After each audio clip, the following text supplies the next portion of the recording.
are connected, we are as one. I knew from the moment our love had begun. This uninvited reality doesn't change who you are or who you are to me. I'm gonna stay, I'm gonna care. I'll do what it takes, so you know I'm always there. Yeah, I'll try, and God, I'll pray. I'm hoping every step along the way I'll always love you, even if you don't get better. This road is not easy, the valley is dark. I'll hold the light, I'll hold your hands, I'll always hold your heart. I'm gonna stay, I'm gonna care. I'll do what it takes, so you know I'm always there. Yeah, I'll try, and God, I'll pray. I'm hoping every step along the way I'll always love you, even if you don't get better, even when the sky grows dim, even when our strength runs thin, even in the final hours, I'll be there, I'll be there. I'm gonna stay, I'm gonna care. I'll do what it takes, so you know I'm always there. Yeah, I'll try, and God, I'll pray. I'm hoping every step along the way I'll always love you, I'll always love you, I'll always love you, I'll always love you, even if you don't get better, even if you don't get better.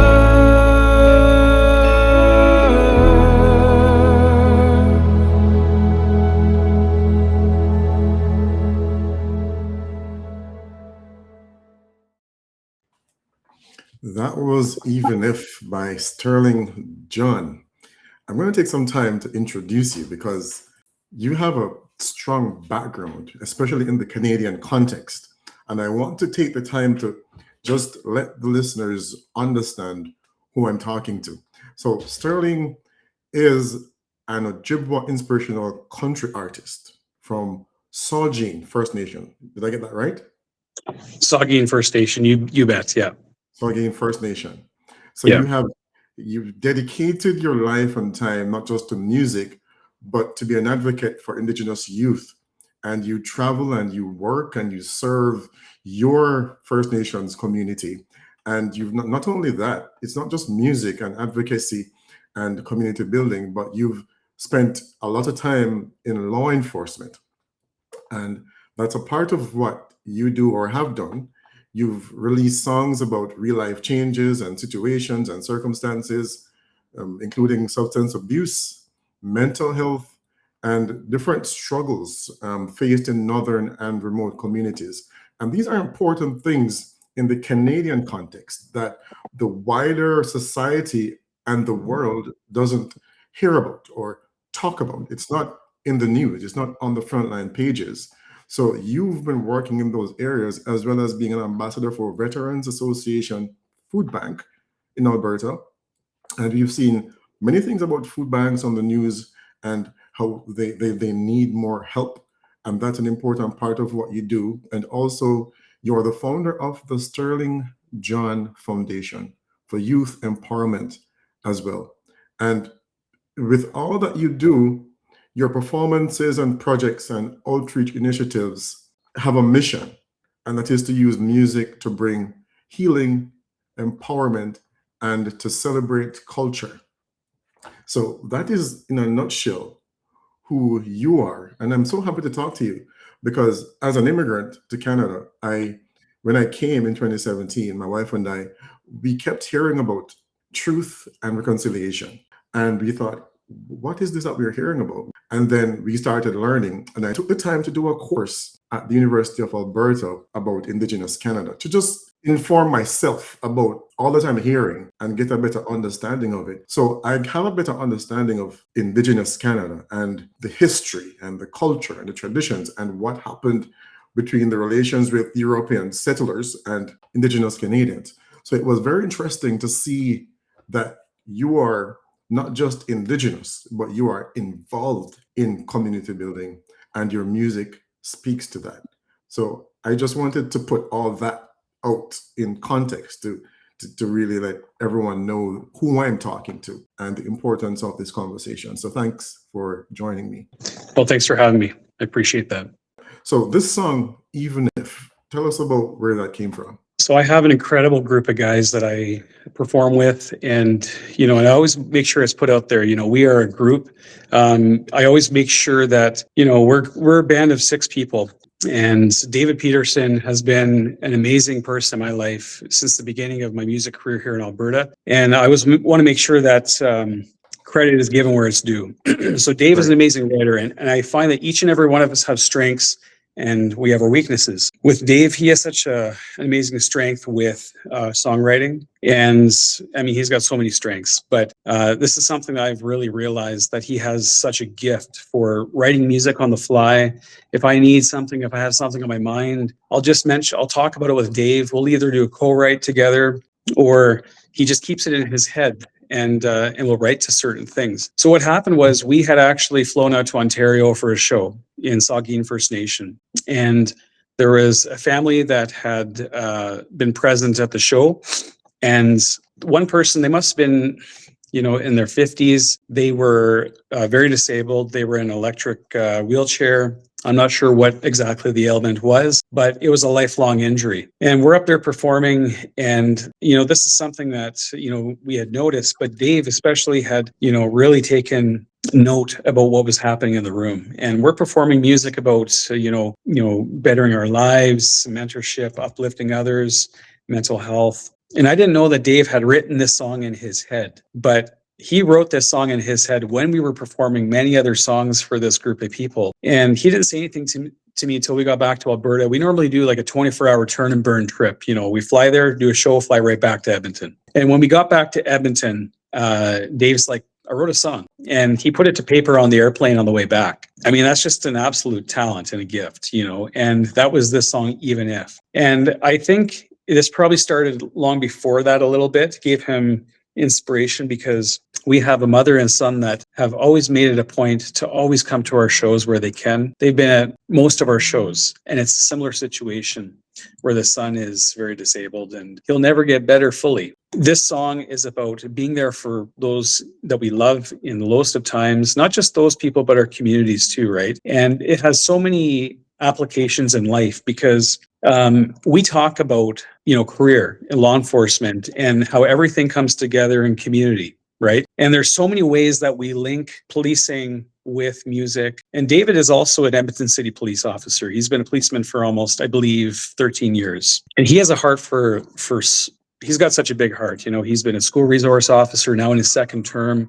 He's worked the front lines, and he's experienced his own heartbreak with loss of fellow coworkers within the Edmonton City Police. When we really care about our communities, we can be in so many different lines of work, but I can speak to being a police officer. We are exposed to so many different situations, whether it's foster care, suicide prevention, mental health, addictions, all these different things that really affect our communities in such a deep way. I find that if we really lay into what is in our heart, we become the best police officers we can be for our communities. I work a lot of overtime all outside the city hub when I'm not working my regular shift. I go to Barhead, I go to Leduc. I love dropping into the foster homes because a lot of it is you have social workers that are there that are, just present for kids who don't have any, proper mentorship in their life. And I talk about this stuff because it really brings into context the song, Even If. Sometimes there's these people in our communities that don't have any mentorship in their life. They don't have a dad. They don't have a mom. And it could be as much as a police officer coming up to that home, not to deal with a file where they're in trouble, but to say, hey, how are you doing? How was this week? Maybe bring them, a slushie or something like that, or find what they're passionate about, because there's not a lot of people out there doing that. Mhm. And I'm really inspired right now about how we can further a program for other police officers to do this work within the foster homes, because I do have the Youth Foundation and I want to find ways that we can further this work. I do it myself, and I love doing it. But the reality is we as a community need to be there for our communities. We need to be there for one another. I've been in such amazing opportunities that are heartbreaking at times, to be there for those at their lowest of times. I remember a car wreck a couple of years ago, and it was just before Christmas time, and the lady was in the driver's seat still. We hadn't actually cut open the car yet. And a lot of times what happens is when the car gets cut open, that's where the fatality happens, because, not to be graphic, sometimes the compression of the car will actually keep people alive. And I remember her hand, and I just held her hand, right? And that goes to speak about community coming together, Mhm. right? What amazing opportunity to be there for people in their lowest of times. And I don't take it lightly. Yeah, we have a great group of guys. We're able to record and release music that is for community, that's going to better our communities, about mental health resilience.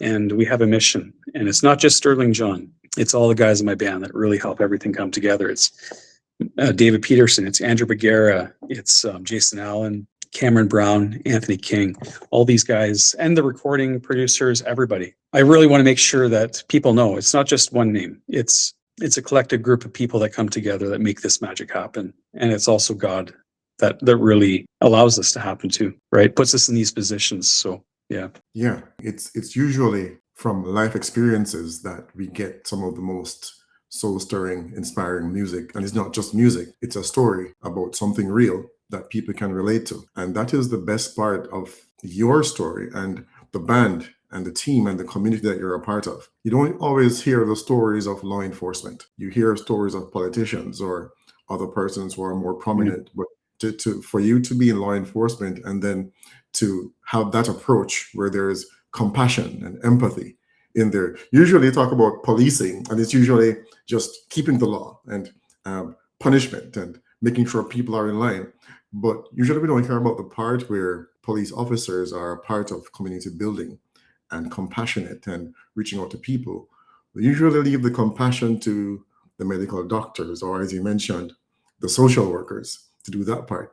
But I'm happy you highlighted that part as well. In your job doing policing is not just a file or to deal with something relating to enforcing some kind of rule, but to really help people and uplift people and to give people hope. So that is wonderful to hear. When did you decide that music was going to be a part of your career? So when I was a young boy, my first song I ever sang in church was How Great Thou Art. I was 5 years old, and I performed in Ontario with my family at Christian music concerts, and I loved it. But life has a certain way of, everyone grows up, they have to seek their different careers, you have to set goals. Had lots of goals and dreams, but it took my family across Canada to different provinces. My brother went to the military, other brother went to be a pilot, and I went to the RCMP in Alberta. And then you set goals of marriage and kids and all these different things.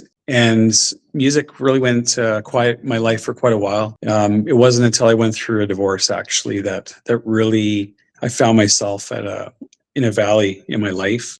And I found myself reverting back to music. And it's funny because at the beginning of that, I was seeking the wrong places in music. Like I love country music, I love Christian music, and the two can actually really blend together as country inspirational artist. But, I've recorded some music that wasn't where I was supposed to be at. Hence the reason why our first album was called Where I Meant to Be, because the first song I ever wrote was Never Meant to Be, and it was about heartbreak. And I remember writing that song in 10 minutes. because it was what was on my heart. But that was the start of a healing journey in my life. Over the next few years, we had to learn about the music industry, or I did, and I had to meet the right guys, and I did. And I met some people that I had to let go because they didn't properly align with who I was in my life, wasn't properly yoked as a band. And it got to a point of healing where I talked to Dave. I said, I think we need to write a song called Where I'm Meant to Be. And that's the song that we wrote that became a Juno-nominated album. I believe there's 12 songs on the album. And we rewrote Amazing Grace because it was public domain. And it was very cool about how the progressions happen within the music industry. And I've learned a lot about how you have to hustle and work hard. You have to learn video production, to properly market yourself. And, the thing here is you have to be, it's a terminology in the RCMP. You're a jack of all trades and master of none. And what that means is you have to kind of know how to do a little bit of everything, but you're not necessarily a master of absolutely everything, right? So, and by doing that, you can actually accomplish a lot. And we managed to do that. But one thing I've learned is that there is so many hours in a day to be able to get so much done. And I've certainly learned how to maximize and make a 36-hour day. But you do find moments of burnout. And I find like there might be 2 weeks where you're just like, I don't have anything in me to give anymore. I'm depleted, with music and how much I can take on.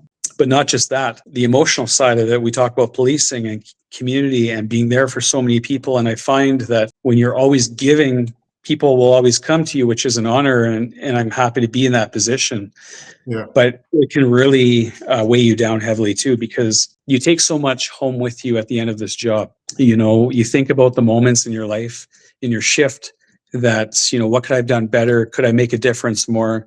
And you have to focus on the little wins that you make in that shift, like talking to those foster kids, spending that extra half hour with them to listen to them, making sure that they're heard. Those are what give you fulfillment of the job, but it weighs you down. I've really been thinking hard about how do we move ahead more in the music industry, because there is always going to be roadblocks. There's always going to be hurdles. And right now, the music industry in Canada, not just Christian music, but also country music, all the music is in a big hurdle right now. Nobody knows what's happening with the music industry. The Christian music scene is very hard in Canada. It's a little bit bigger in the States. The question is, and nobody really knows the answer, is how do we break into that and actually grow further? Because I feel like a lot of artists feel like they plateau, and they do. And it takes, I think your heart has to be in the right place with the messaging in your music. You have to understand what your purpose is and what your definition of success is. Because if your definition of success in this music industry is to get rich and famous, it's going to be a sure fail. It's going to be.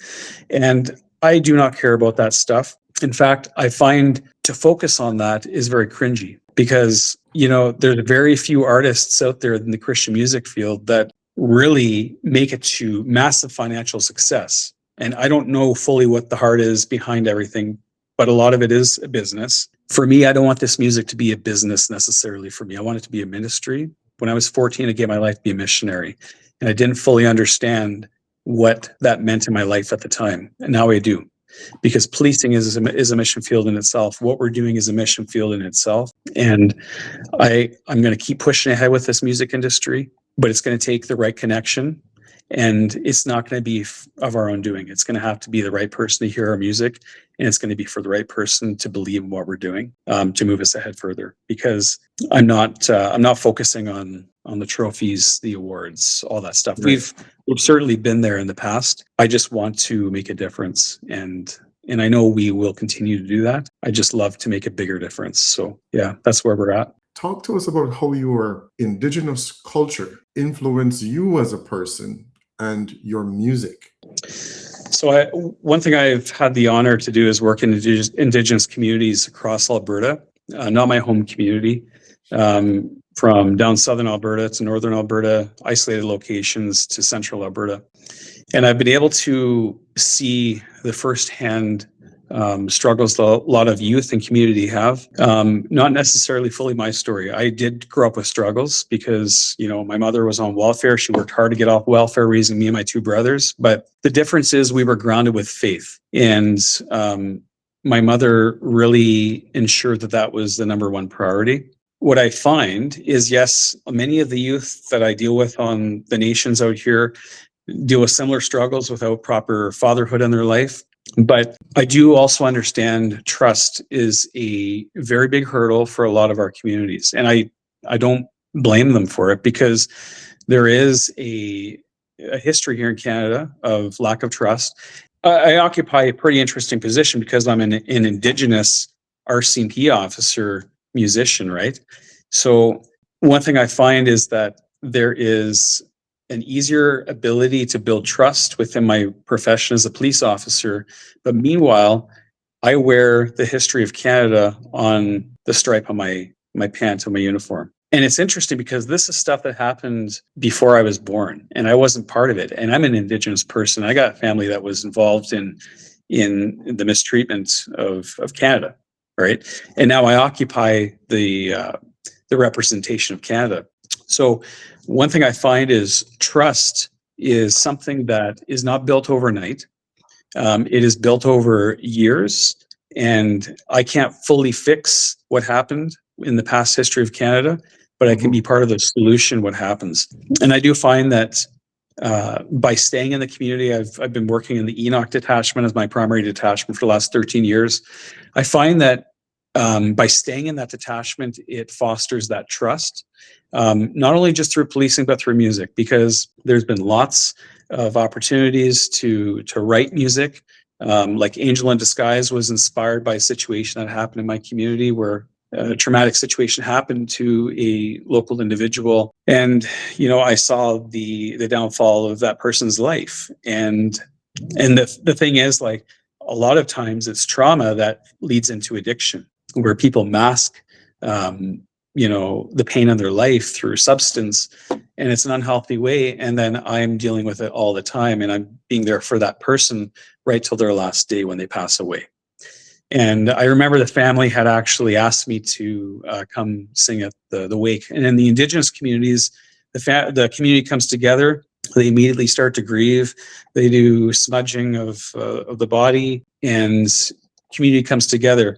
And a lot of times what I find is the community is people you've arrested, where, they've made mistakes in judgment in their past that you've had to deal with them as a police officer. But when these situations happen and you're present with that community, you're performing music in that house with the person who just passed away, I'll tell you, having built that trust over the years, regardless if somebody has made mistakes in judgment in their past, you've had to arrest them, they treat you with respect. And it goes both ways. You got to give respect to get respect. And that's the way I've always worked.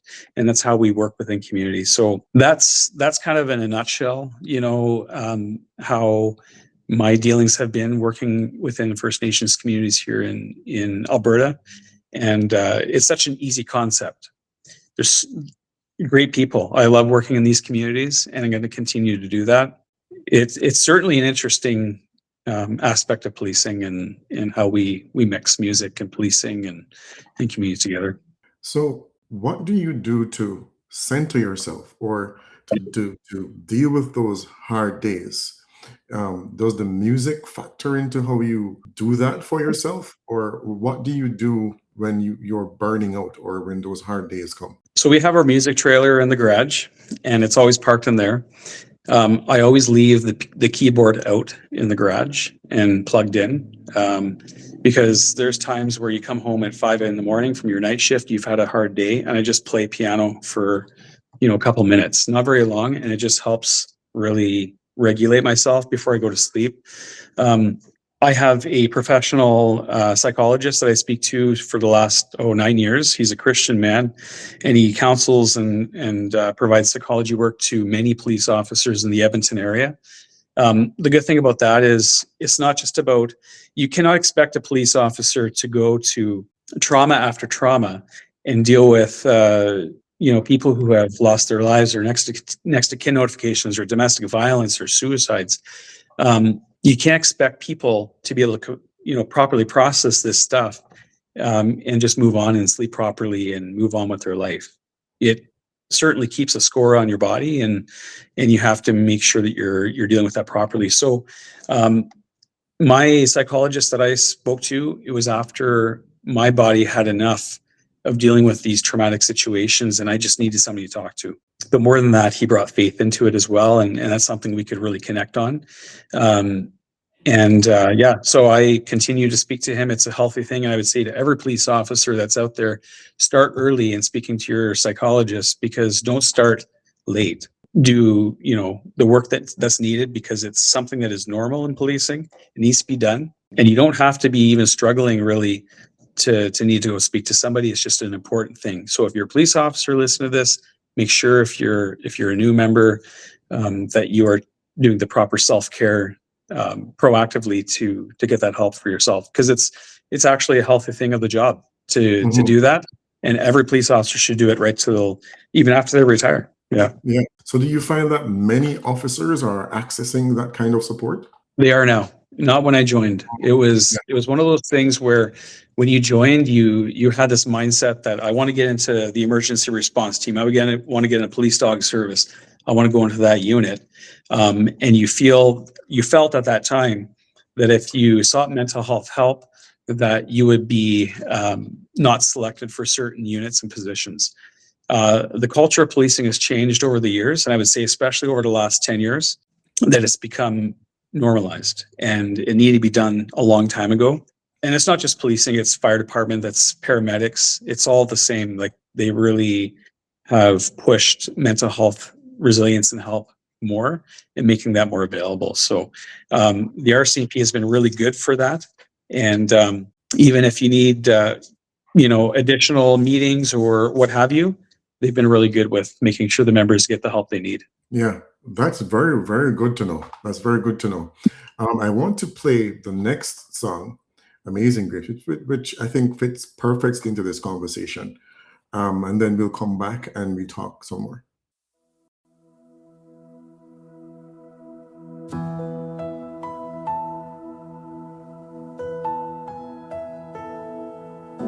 Amazing grace, how sweet the sound that saved a wretch like me.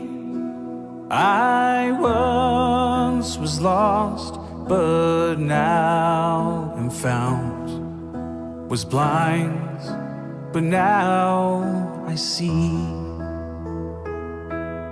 'Twas grace that taught my heart to fear. Grace my fears relieved.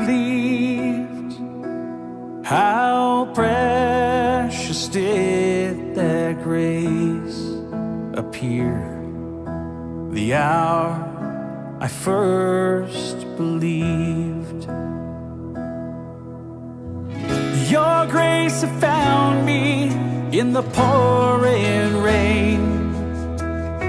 I felt so unworthy and lost in my shame.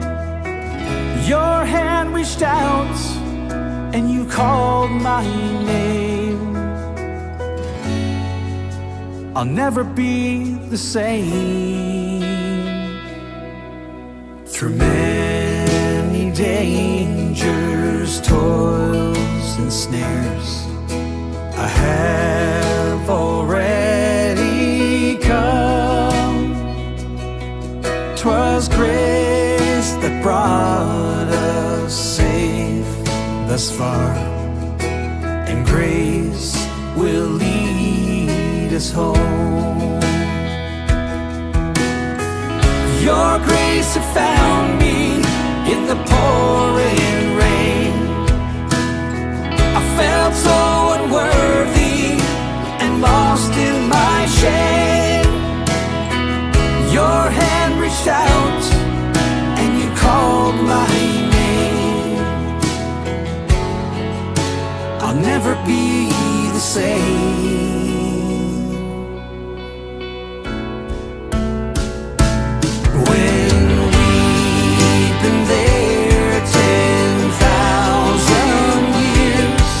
Bright shining as the sun, we've numberless days to sing God's praise than when we first begun.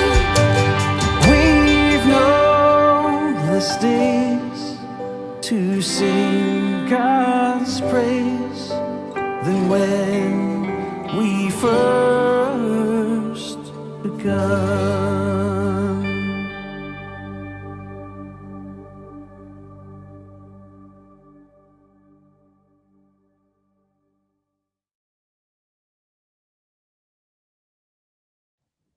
That was a very beautiful song. I loved how you sang it, and I'm talking about in the pouring rain, and that pouring rain can be symbolic of different things happening around us in life, and then God extends to us that grace to work with each other, and that same grace we're expected to give it to each other as well in our different communities and different situations, and it also comes into reconciliation.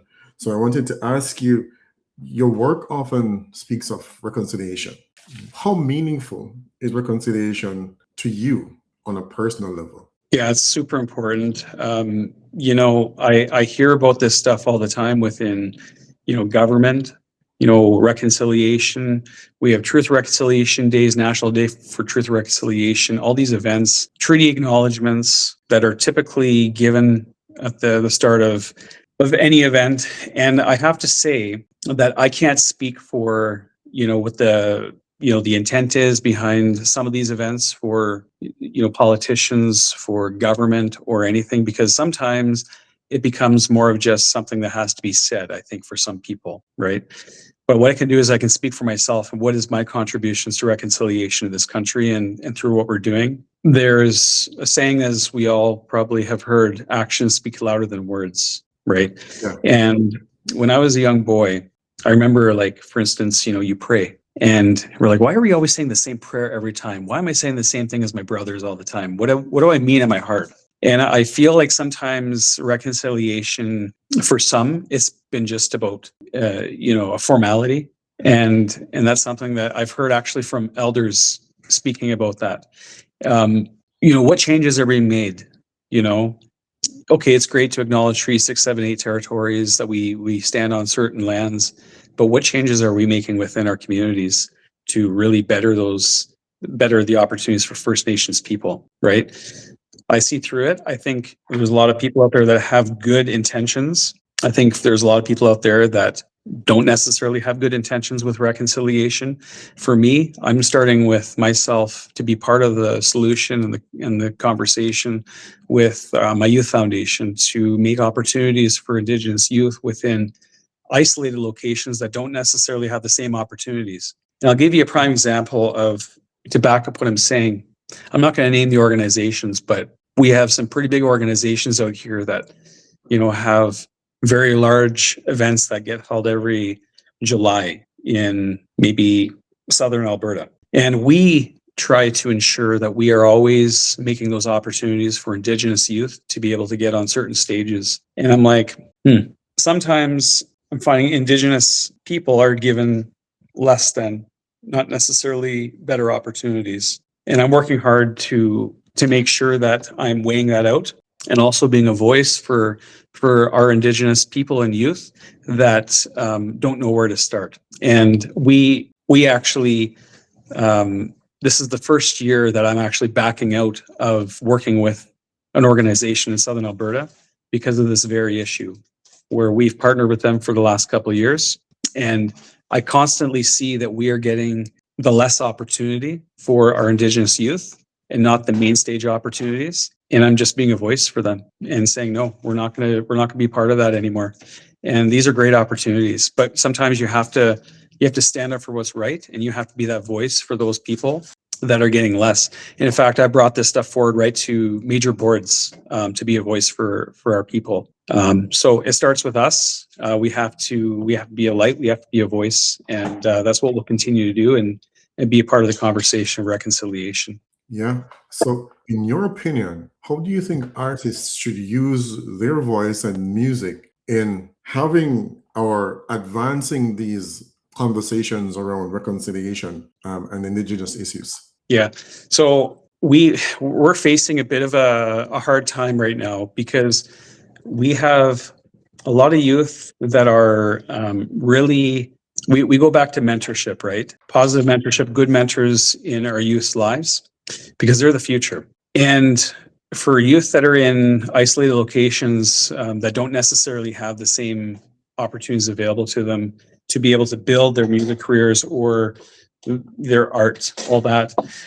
We face the opposite as well. We face Indigenous gangs as well that want to suck our youth into negative opportunities, right? Which ends up feeding into human trafficking, which feeds into drug trafficking, all these different things. And it's really important that our youth understand that that is not a good avenue. So one thing I'm finding is we do have, across Canada, we have Indigenous gangs that are now not necessarily focusing on the best interest of our youth, right? So that's where I come in with what I'm doing, because I want to be a good example. And rap music actually has become quite prevalent within the Indigenous communities. But that being said, there's a lot of really talented youth that are really good rappers, right? And I know a couple in Saskatchewan, actually, and they're just amazing. So if they're speaking their truth through rap and they're able to build and be good mentors for other peers in their communities, that's where it's got to start. It doesn't have to be country music, doesn't have to be Christian music. If you have rap music with a good message, with uplifting, and you're speaking your truth, then hey, let's start there. Let's start the conversation there. Because sometimes those peers are going to be the best examples for the other kids in these communities. We just have to make sure we're reaching the right people. It's not good if some of those people are involved in the wrong stuff, because it only feeds that cancer within good mentorship in the kids' lives, and we want to be a good example.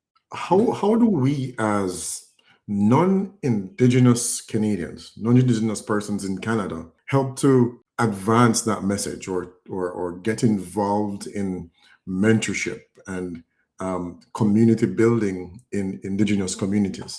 Yeah, so that's certainly a tough one, because as a Christian music artist and also as a country music artist, we really ride a fine line within Indigenous communities. We've been accepted in Indigenous communities, and that's hard because elders really appreciate the Christian music. Youth, they don't necessarily understand or appreciate as much of the inspirational music. But it's also not where some youth are at in their lives. They're at a different place with what they really admire within music, and that's okay. I would say for outside communities, to be able to come into Indigenous First Nations, it is a struggle. It's harder. But I think what needs to happen is it needs to start from places like K-Days or Calgary Stampede or other opportunities for Indigenous youth to be able to perform at and be included, to build that trust and relationship with those people, right? Because right now, a lot of Indigenous people are not getting the main stage opportunities to really grow their careers. We'll talk about Senebai. He was a Juno winner a couple of years back, actually over the last couple of years. And he actually came from a Northern Reserve in Northern Ontario.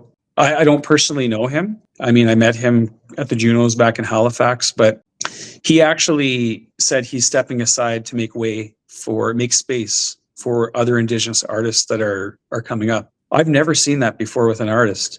That's humility, right? And I think that a lot of times artists, they just think about, their careers. We need to be more like the Ascenbis, where we are thankful we're making a difference, a change, and we're stepping aside. We're going to continue our artwork, but we're going to make space for other people. So music industry needs to make space for Indigenous artists and truly make space for Indigenous artists, because what I've noticed over the years is we have associations here that will include Indigenous people in their award ceremonies, but they don't necessarily give them the main stage opportunities. So they might say, we're going to have Stirling John present this award. Okay. Well, what about the main stage opportunity to perform inspirational Christian or country music on that stage? No, It's not happening. And I find that what that is some of these associations will say, yeah, we had an Indigenous artist present an award, so they can check off a box for their funding for the next year. That's what's happening. And I think what needs to really happen is they need to really figure out what their priority is in Canada And I'll call it the music industry on this, because they're not putting Indigenous people first when it comes to a lot of these associations. You know, yes, there's going to be some country artists that are taking away awards within CCMA and all that, but there's a lot of talented Indigenous artists out there that just you know, have given up on trying to really chase and pursue their dream. So yeah, it's a loaded question for sure, but I think that we need to do better within the provincial associations for music right across the country, because you're going to lose people you're going to get people that are just going to stop working with these associations and give up on their dreams. Yeah, so that's important, and that's why I asked you, because you don't really hear about Indigenous issues a lot in your everyday going about. It's usually when something happens, or something happens and they have found remains from a residential school, or some crime has happened. You don't really hear about community building and efforts in that way when you talk about Indigenous communities. So that's why I really wanted to hear you talk about that particular thing. You've worked with or founded the Veterans Association Food Bank. Talk to us about your work with that. Yeah, so I didn't found the Veterans Association Food Bank. Right. It's been in Alberta for quite a long time. Through the start of my music career, I came on, being a veteran myself within the government. I was brought on and did music. We recorded a song for the Veterans Association. I did all their video work up for them. It's called Take a Stand. And it goes back to a situation at my first post in Lethbridge where I had dealt with a homeless veteran who was living out of his truck. He had served in Vietnam. And I didn't have the same life experience back then, but I also didn't understand that that was going to be part of my story within music and also the Veterans Association. And I would have been, 21 years old at the time. But that story stuck with me, and we wrote the song years later for the Veterans Association Food Bank. Some people who have served their countries and came back to their countries sometimes were disowned, you know, and lost a lot of stuff. Mental health was a big issue as well. And we find that people that end up in these valleys with depression, anxiety, mental health, suicide, or attempts on their life, where do they start? How do they gain any ground back in their life to get to a good place? So the Veterans Association Food Bank in Edmonton, Calgary is an amazing resource for them, whether it's they need a wheelchair, food, families of veterans, that sort of stuff. And this song called Take a Stand speaks to that, about being there for community, but also not judging people who are homeless, who are standing on the street, that we don't necessarily know what their story is. You know, we see it a lot where people are at corners and they're holding up a sign, you know, and sometimes the first thing we go to is judgment, right? We're like, are they legit? You know, are they really homeless? Are they trying to scam people? And the thing is, we're not called to judge, right? We are to be people of God, right? And we're to care for others. So Take a Stand was written, and some of the words in it was, you drive down the street, pass by a homeless man holding out a sign, says needs to be fed. And it just goes on about, we don't know what that person's struggles are in their life. And the chorus goes on to, let's love one another. We're all in this together.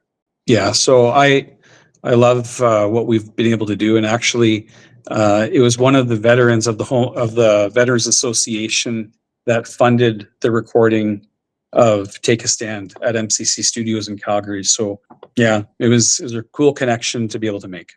Yeah, that's beautiful. And your work is quite expansive in Alberta, and I'm sure many persons are benefiting from it.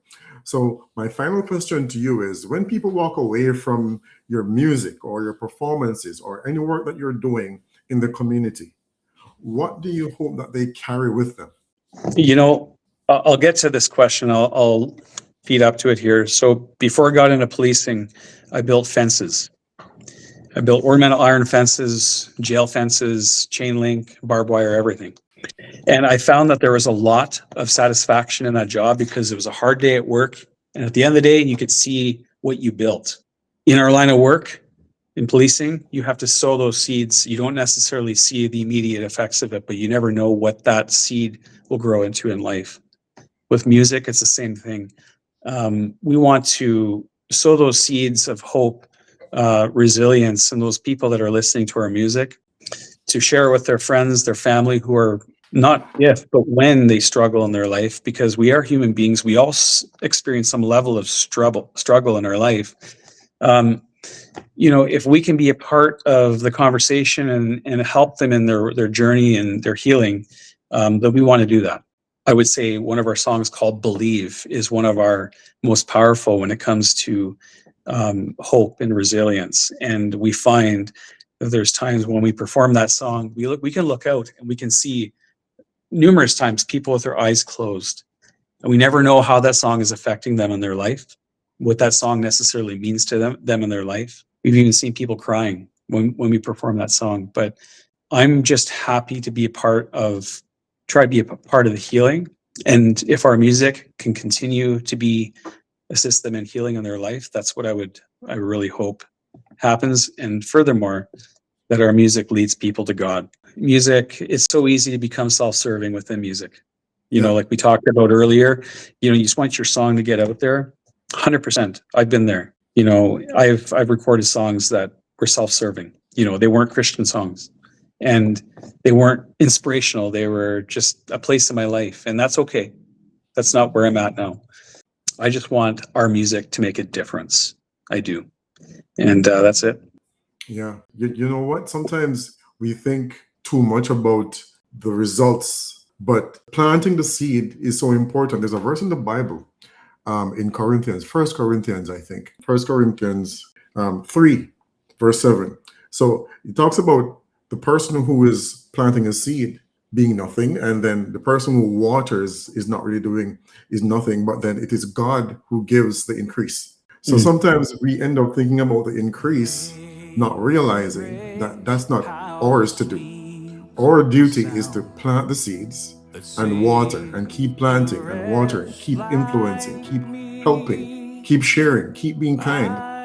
And next year or 5 years from now, the person or wherever you planted that seed, it will come to fruition. It will happen. The community will be better. Somebody will remember what Stirling John did or said, and that's when the result will come. So that's very important that we continue to plant those seeds and to do what we can in our little corner or wherever we are to make love felt, to be kind. If it's music, use it. If it's sharing and caring or even policing, as you mentioned, people will grow and benefit from it. Yeah, so true. Yeah. I'm glad you brought that up. That's perfect. Yeah. So I'm so grateful to you for taking the time to come and talk to me. It was not the typical music interview. Yeah, thanks for having me, and thanks for what you're doing, because it takes a community to come together and spread this good stuff, and we'll continue that. Yeah, and I hope that when persons listen to this, they will understand more of what's happening in Indigenous communities in Canada, in Alberta, and they will have a clearer view of how things work and how things are and what they can do in their own spaces to uplift and to help in whatever way they can, especially if they're doing music, to bring that out in uplifting Indigenous persons and other persons in our community, because it's really together that we'll be stronger. And before we go, where can people find more of your music? So we're on Spotify, iTunes, you name it. Our website is www.stirlingjohn.ca. Our youth foundation is www.stirlingjohnfoundation.com. And all our music can be found on Spotify under Stirling John. And sometimes people mess my name up. They think I'm John Stirling, but it's Stirling with two I's. So it's Stirling, and last name is John. So yeah, we'd love for you to follow our stuff, share it with your friends and family. It's free. I mean, you don't need to, it's not about making money for us. We all know Spotify doesn't make the artist money. It's, but it's a great way to share it and spread a good message. So yeah, you can find our stuff for free online. It's easy to find. Perfect. Stirling John, thank you so much. Thank you. We first begun. We've known the days to sing God's praise than when we first begun.